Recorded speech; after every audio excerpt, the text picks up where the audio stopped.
More than $200 million and a $500 million Frontline Worker payment program went to people committing fraud or people with questionable eligibility for that program. And that is the main finding of a new audit into Minnesota's 2022 payments. Fox 9's Corin Hoggard shows us where auditors found failures. A bipartisan legislature sent out a $500 million thank you to the people exposing themselves to COVID infection during the height of the pandemic. But state auditors say 9.1% went to ineligible applicants, including fraudsters.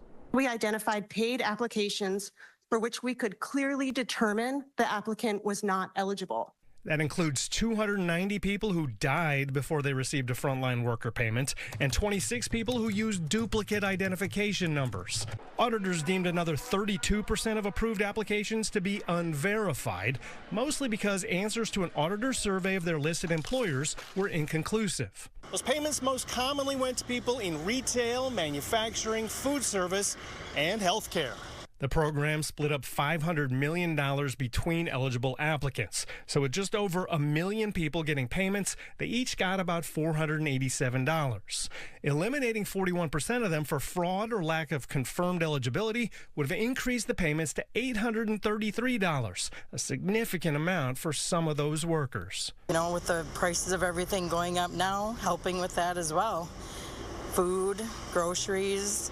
The Labor Department wasn't asked to do employer surveys to confirm eligibility, and they say their verification system worked fairly well given the direction they got from the legislature to produce payments quickly. We have estimates of how many payments we prevented in going to fraudulent applications. I think it's a conservative estimate would be about 2 million.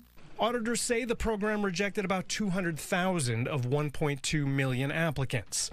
They've referred some of the payments to law enforcement for investigation and possible prosecution, but auditors also found the Department of Labor didn't comply with the state's Official Records Act. They didn't retain any of the vital information for the agencies to be able to go back and do their own work of a post-audit type of follow-up to make sure that we can recapture those.